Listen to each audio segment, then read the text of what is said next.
Magandang gabi po sa inyo lahat. Alexander Lexter Jules nagbabalik para sa evening update. Mga kaibigan, kanina lang po ay napanood natin ang talagang TikTok ni Patricia na kung saan sabi niya, narito po ang sabi niya, and I want you to watch the video para alam nyo kung anong nangyari. Let's go! Patricia, anong meron?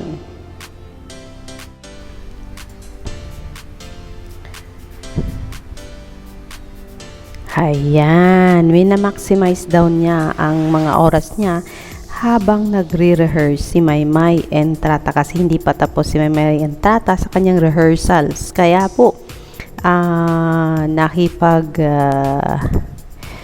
ewan ko kung anong ginagawa ni Cynthia. Nakipag-online ba to ng teaching? Online teaching ba si Patricia? At sabi niya kasi sa kanyang TikTok, minamaximize niya ang mga panahon na habang nagre-rehearse si Maymay ay may ginagawa siya. At bumati pa nga ang dalaga ng Happy Teacher's Day. Ayan. So, ibig sabihin yan, nagtatrabaho pa rin si Cynthia or si Patricia kahit kasama niya si Maymay Entrata. Pero ano tong nakita natin? Actually, kanina pa to guys, kaso lang lumabas lang ako. Pero yes, ito po ang update. Ano tong ginawa mo, Marydale, at pinakialaman ang cellphone ni Patricia? Bakit kaya ayaw mag-post ni Maymay sa kanyang Instagram? Instead, ang ginamit niya ay ang sa kanyang pinsan na kaibigan niya. Narito po ang ginawa ni Maymay Entrata, mga kaibigan.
Sarap yun!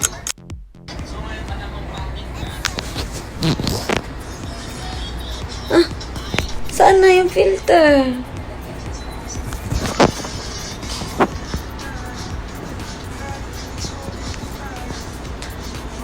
Ayan. Ayan.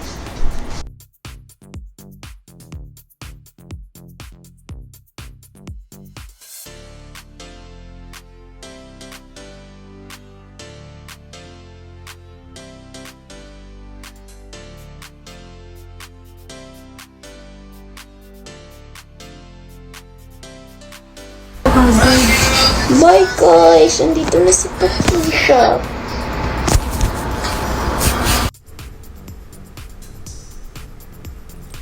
So, yun po ang ginawa niya, nilaruan. Nag-video sa sarili, tapos nag-TikTok, naglaro ng guessing game, and then pagkatapos noon ay nahuli na siya. Kaya kailangan niya na ibalik ang cellphone kasi dumarating na si Patricia. But then yes, meron tayong nakitang post sa Twitter guys na kung saan itong i-check out nyo daw ang account na Troy X The Universe sa TikTok kasi ang nakita po natin ay ang post niya sa TikTok mostly mga artista, pero ang post niya about Maymay Entrata 6 days lang daw ito, pero umabot na ng 7 million kaagad-agad. Magaling din kasi siyang gumawa ng TikTok niya guys, nakita po natin yan at grabe, maganda yung editing. And so, no wonder marami ang nanood sa kanyang post sa kanyang TikTok account. Pero yes, mga kaibigan, for you to see it, narito po ang kanyang clip para makita nyo kung gaano niya ba inedit ang mga video clips ni Maymay at na-create siya ng isang bongga at napakagandang edit. Let's watch this. Kapag tumatalikod ka, nakangiti ka. Kaso ang problema, hindi maganda yung ngiti. Mukha mo sobrang flat. Hindi kita pinapatawa. Pero, sorry. Hindi kita pinapatawa. Stop laughing. Ano napapansin mo? Kaya ako, wala akong kwet para sa ruler. So, dapat alamin talaga yung Ay, angle. hindi. Paano pag wala talagang angle? Ka na mag-rehearse.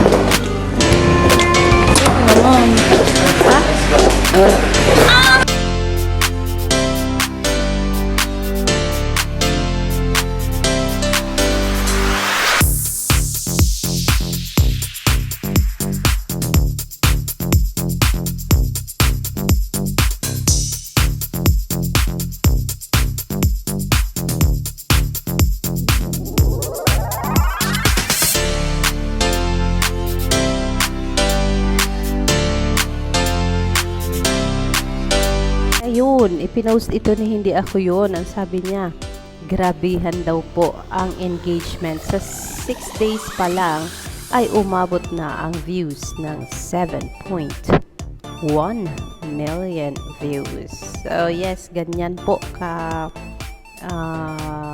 masugid na taga-subaybay ang mga followers ni Mama Entrata. Whatever comes out talaga, magpa-flock in talaga sila para panoorin ito at para i-witness kahit pang ilang beses na nilang nakita ang mga video clips, hindi pa rin sila nagsasawa na panoorin ulit ang mga videos ni Maymay Entrata. And that means they really love Marydale, Maymay Entrata. And so yes mga guys, yan ang pinaka-latest update natin and we are hoping na sana next time sa Instagram na ni Maymay siya magpo-post at nang hindi na natin ma-miss at kasi akala natin ay kung nasaan na siya. Pero alam ko naman talaga kahapon pa lang na busy na si Inday kasi ang sabi may hada si Marydale. Kaso nga lang sa kabisihan niya ay hindi po siya nakapag-post. Pero today I think eto naka-make up pa rin si Marydale. So siguro still working on something na until now ay hindi pa nila matapos-tapos. Kaya, sa kanyang break ay naglaro po siya ng cellphone ni Patricia at gumawa ng kanyang maikling video. But then, thank you Maymay kung ginawa mo yan sa YouTube channel mo or sa TikTok account mo. Nako, for sure. Dadarayuhin yan ng mga masugid mong taga-subaybay. Pero yes, we're still hoping na matapos na yung project ni Maymay and para makita na rin natin guys after ng digital magazine niya na Slay at para makita na rin natin kung ano ang pinagtatrabahuhan ni ngayon ni Maymay na halos wala siyang panahon mag-update sa atin sa Instagram, sa TikTok or sa YouTube man lang niya. Pero yes, thank you sa mga nag-leak ng mga photos and videos at nakita pa rin natin ang mga ginagawa ni Marydale habang siya ay may rehearsals. Thank you Patricia for the update and yeah, see you for your next update at bibisitahin namin ang Instagram mo every now and then. Alexander Lexter Jules, magandang gabi po sa inyo lahat at stay safe.